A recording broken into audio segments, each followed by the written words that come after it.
Imagine a world where the sun grows quiet, where its power weakens, as it has before, during the Maunder minimum of the 1600s and the Dalton minimum of the 1800s, times remembered for crop failures, bitter winters, famine, and collapse. Now imagine, on top of that natural cooling, mankind takes it upon himself to dim the sky even further by spraying chemicals into the atmosphere. This is geoengineering, stratospheric aerosol injection, tiny reflective particles sprayed high above the Earth to bounce sunlight back into space. The goal? To cool a warming planet. But cooling the planet during a natural cooling cycle could unleash consequences no one is ready for. During a grand solar minimum, the sun produces fewer sunspots, weaker magnetic fields, and slightly less energy. Globally, temperatures dip by fractions of a degree. But those fractions amplify across regions. Winters lengthen and deepen. Summers shorten, with weaker harvests. Monsoon patterns shift, starving some regions of water while flooding others. In the past, these periods triggered food shortages across Europe, China, and the Americas. Now add another layer. Geoengineering projects propose to mimic volcanic eruptions, spreading sulfuric dust across the upper atmosphere. This reflective haze can lower global temperatures by up to a full degree.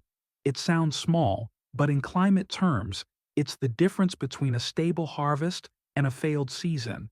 When natural and artificial cooling combine, the planet risks tipping into overcooling. Growing seasons shrink further.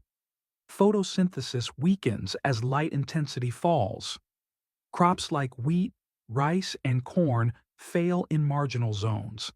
Billions could face hunger not because of heat, but because of cold and darkness. The hydrological cycle itself breaks. The Asian monsoon, lifeline to billions, falters under both weaker sun and aerosol interference. Africa sees megadroughts spread deeper inland. Europe and North America swing between flooding rivers and parched fields. Together, a grand solar minimum and aerosol spraying don't balance the climate, they destabilize it.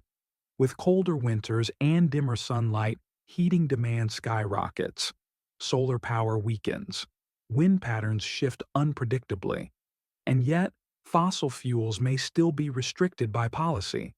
A paradox emerges.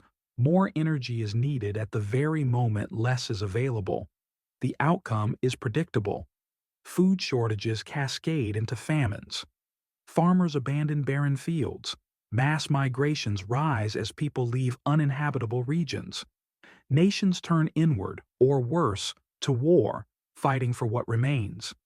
In a cooled world, the mid to high latitudes, North America, Europe, Russia, northern China, suffer the most. Bitter winters and shortened. Seasons make them fragile. The tropics may stabilize, even thrive, as their growing seasons remain long. For the first time in modern history, the global balance of power shifts southward. Mankind has always lived at the mercy of the sun. A grand solar minimum is beyond our control, but spraying the sky during such a time risks turning a manageable shift into a catastrophe.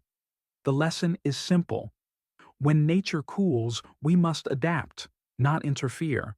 For if we dim the sky while the sun itself withdraws, we may usher in a new ice age of our own making.